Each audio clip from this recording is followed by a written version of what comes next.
The actor and his wife live in this Santa Fe gated community just north of 10,000 Waves.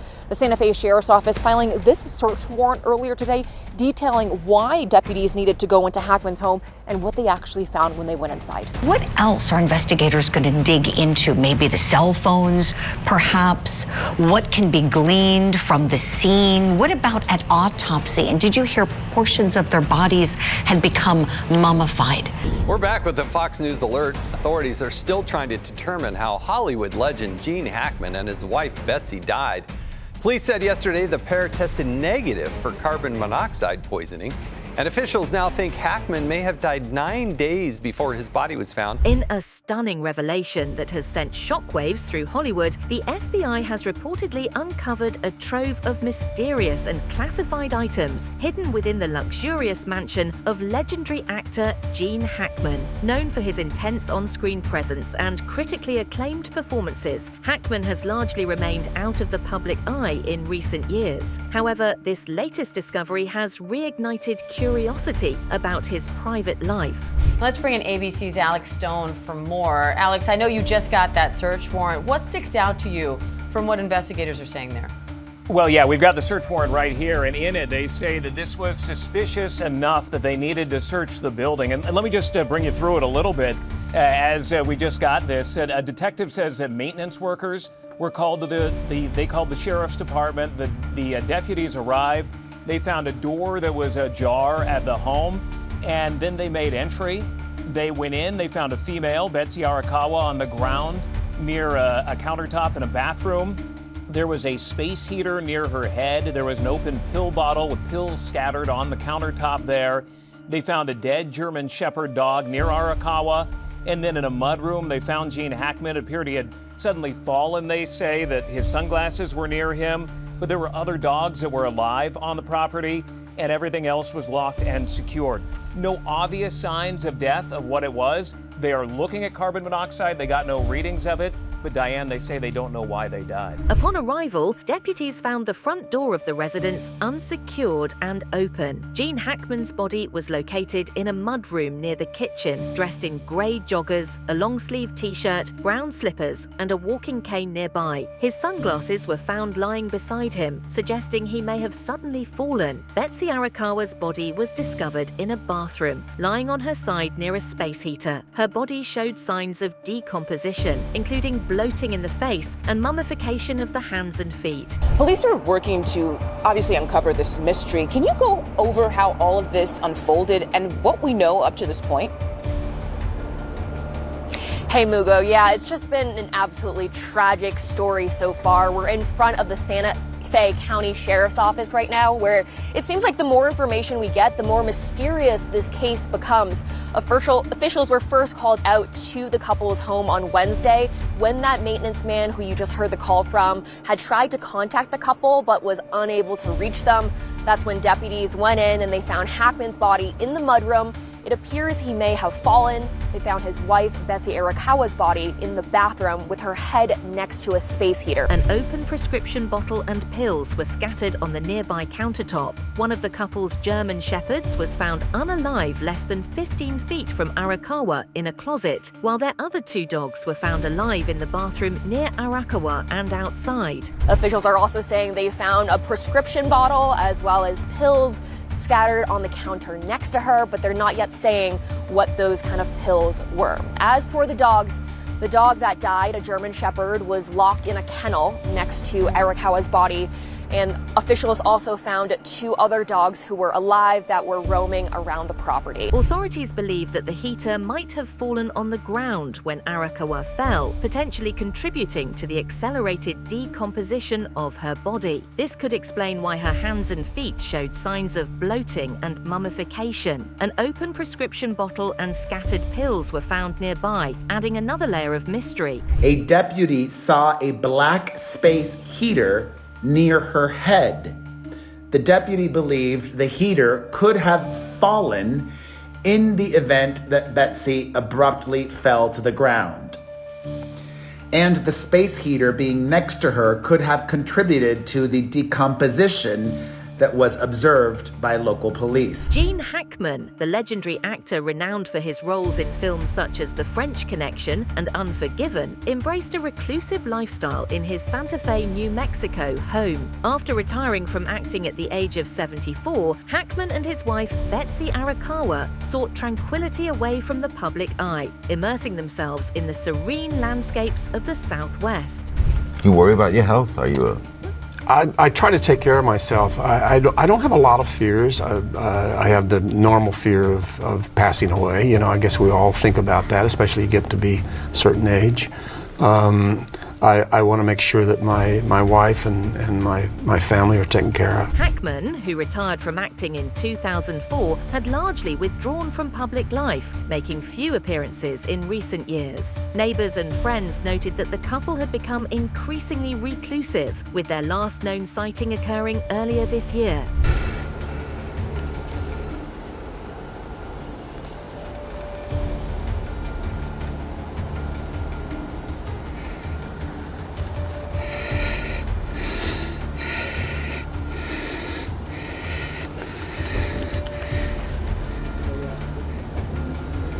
While we wait the official autopsy results in the deaths of iconic actor Gene Hackman and his wife Betsy, we've gotten new information that might provide us some important context into their deaths. Hello, my friend, Perez Hilton here, the queen of all media, the original influencer, and I shared with you all the tragic details about the sudden deaths of the Oscar winner and his much younger wife. Briefly, a welfare check was performed after those in their gated community had not heard from them in weeks. Authorities have noted that the couple had been deceased for several days before their bodies were discovered. Hackman's pacemaker recorded its last activity on February 17th, suggesting they may have passed away around that time. The state of decomposition further supports this timeline. 95-year-old legend and his wife Betsy were found dead in their sprawling estate in Santa Fe. Initial reports said no foul play was suspected, and there was speculation that they were killed by carbon monoxide poisoning. But now, in a jaw-dropping turn of events, their deaths are being called suspicious enough in nature to require a thorough search and investigation. You know, you have Gene Hackman, who is in the mudroom off the kitchen by the back door, who appears to have taken a fall. A cane was found nearby. And a pair of sunglasses. It looks like he fell where he was and he dropped what he had. You have his wife, Betsy, in a bathroom on the other side of that floor where there are pills scattered on the counter and a space heater that's been knocked over, and a dog in a kennel or a crate that's also deceased. And, you know, it's the kind of thing where you could say, murder-suicide, but it doesn't appear to have the trauma that would go with murder. You could say a joint suicide, but those things usually come with somewhat of a ritual where people will take an overdose, get in bed together, or hold hands sitting down. Forensic pathologist Dr. Michael Baden has offered insights into the recent demise of actor Gene Hackman and his wife, Betsy Arakawa, in their Santa Fe home. Renowned forensic pathologist Dr. Michael Baden presented this theory on Hackman in a recent television appearance, saying, quote, there was no carbon monoxide, and he had the most common cause of death in this country, severe heart disease. So that would cause him, having cardiac arrest in the mudroom, to collapse right there. Interesting theory from Dr. Baden, you know, being able to trace back the date on the pacemaker as well. Gene Hackman might have been dead for 9 days, according to what his pacemaker showed. I think, you know, anytime we have two people dead, that's the unusual aspect of it. But I've seen it in the past, and it doesn't always mean it's nefarious. Anything happened. It could just be really terrible circumstances, if you will, terrible turn of events. There's pictures of beautiful home that you're seeing. In any case, I think, you know, he's quite elderly, probably had a cardiac event like Dr. Baden was saying, and I think she probably had something catastrophic, and I wonder if the stress of that then triggered him. Unfortunately, the dog, in my understanding, was in a crate or isolated. If they don't have someone to care for the dog, then the dog will also perish. According to Dr. Barden, data from Hackman's pacemaker indicates it ceased recording activity 9 days before he was found unalive, suggesting he may have experienced a fatal cardiac arrest on that date. Dr. Barden noted that Hackman had severe heart disease, which likely led to his sudden collapse in the mudroom. The latest from authorities indicates that Gene and his wife Betsy were likely dead inside their home for more than a week before they were discovered on Wednesday. And the running theory this week was that they perhaps passed away from carbon monoxide, especially because one of Gene's daughters indicated she thought there was toxic fumes. But yesterday, the Santa Fe County Sheriff ruled out carbon monoxide, citing the pathologist, saying that there was not carbon monoxide in the home and that no carbon monoxide was detected in their body. So now they're pointing to data from Gene Hackman's pacemaker that shows an event on February 17th that is an indication of when the Oscar winner may have died. We're learning today that Hackman's pacemaker could be the biggest piece of evidence investigators have in figuring out what went wrong. An initial interrogation was conducted of Mr. Hackman's pacemaker. This revealed that his last event was recorded on February 17th, 2025.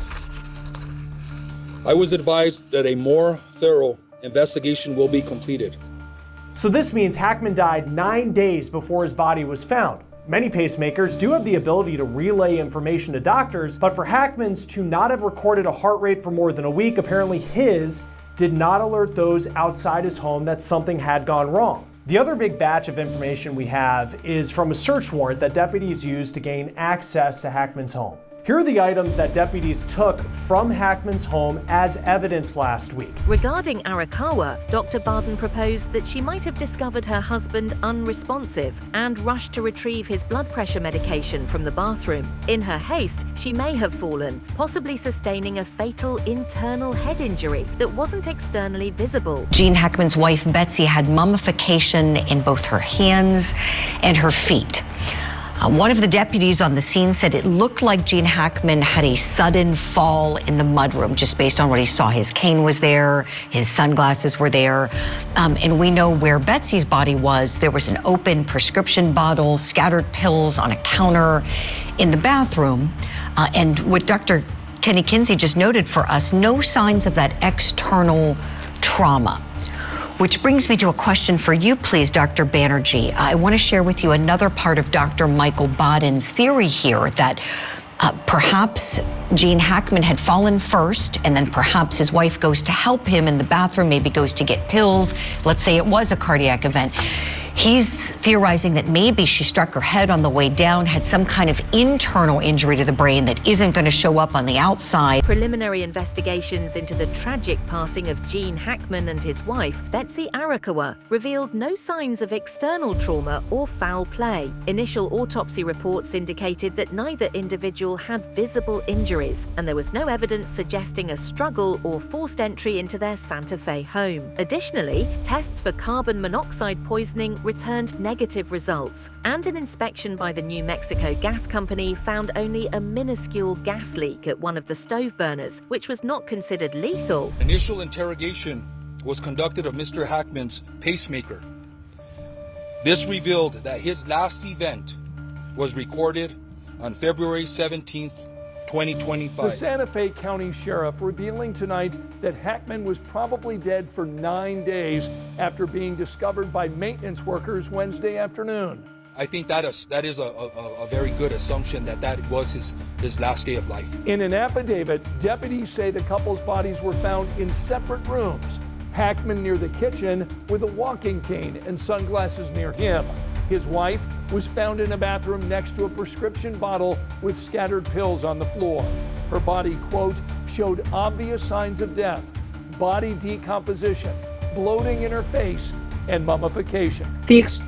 So the extremities can mummify relatively quickly in a hot ambient environment. It's hard without knowing how warm it was or dry it was in the house, but they've clearly been dead for several days, and I'm saying days plural in order to get that kind of mummification. One of the ways of figuring this out, obviously, is from the scene investigation to find out when did they last pick up the mail, when did they last check in with relatives, phone calls, those kind of things, because people generally will communicate with others during the course of their time. But then you also can use other guides from the autopsy to determine the time of death, or at least estimate what we call the post-mortem interval. Joseph Scott Morgan, a well-known forensic expert, has emphasized the unusual nature of multiple passing occurring within the same residence without evident signs of trauma. Drawing from his extensive experience as a medical examiner in Atlanta and as a coroner in New Orleans, Morgan noted that such cases typically involve factors like external injuries, airborne toxic substances, or ingested poisons. Joining me now is Joseph Scott Morgan, Distinguished Professor of Applied Forensics at Jacksonville State University. Professor Morgan, thank you for being here. So I want to start with, okay, no external trauma, no immediate signs of foul play, at least according to preliminary autopsies. I mean, what sticks out to you of all the details we know so far? That this is a multiple death scenario.